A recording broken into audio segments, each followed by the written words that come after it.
আসসালামু আলাইকুম, সবাই কেমন আছেন? আশা করি সবাই ভালো আছেন। আমরা আবারও কিছু স্মৃতি নিয়ে চলে আসলাম। এই ট্রেনে উঠিয়েছিলাম বাচ্চাদের এবং নিয়ে পার্কে গিয়েছিলাম।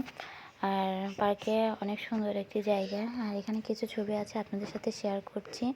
আশা করি আপনাদেরও ভালো লাগবে ছবিগুলো। এই ছবিগুলো আসলে স্মৃতি ফ্রেমে থেকে যাবে। আর আপনাদের সাথে শেয়ার করলাম। কেমন হয়েছে তা অবশ্যই জানাবেন প্লিজ। ছবিগুলো আমাদের প্রথম ওঠা 4 জন একসাথে, অনেক সুন্দর হয়েছে। আমার বাচ্চাদের বয়স তখন অনেক ছোট ছিল, 1.5 বছর বয়স ছিল তখন। দেখতেই পাচ্ছেন 1.5 থেকে 2 বছর বয়সে ছবিগুলো ওঠা। আর আমার বাচ্চাগুলা সাথে আমাদের প্রথম স্মৃতি এই পিকগুলা কাশীনাথপুরে ফুলবাগানে পার্কে এই ছবিগুলো ওঠা। দেখতেই পাচ্ছেন।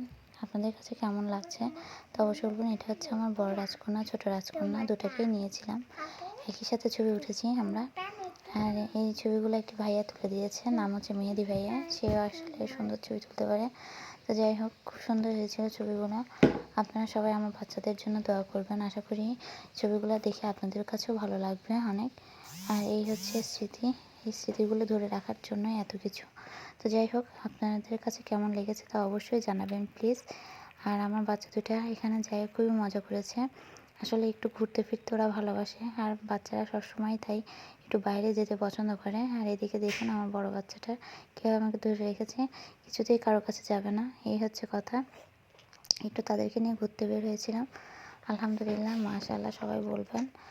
আর এই সব স্মৃতিগুলো আপনাদের সাথে শেয়ার করলাম। ছবিগুলো আসলে ধরে রাখার মতো, তাই আর কি ছবিগুলো দিয়ে একটি ভিডিও বানালাম। আশা করি আমার ভিডিওটা আপনাদের কাছে ভালো লাগবে। অবশ্যই লাইক, কমেন্ট, শেয়ার করে জানাবেন প্লিজ কেমন হয়েছে। তো অবশ্যই আমাদেরকে প্লিজ বলবেন কমেন্ট করে। আর এই হচ্ছে আমাদের ছবি। আশা করি ছবিগুলো আপনাদের ভালো লাগবে, ছবিগুলো স্মৃতি হয়ে থাকবে। আজকের ভিডিও এই পর্যন্ত। সবাই ভালো থাকবেন। আল্লাহ হাফেজ।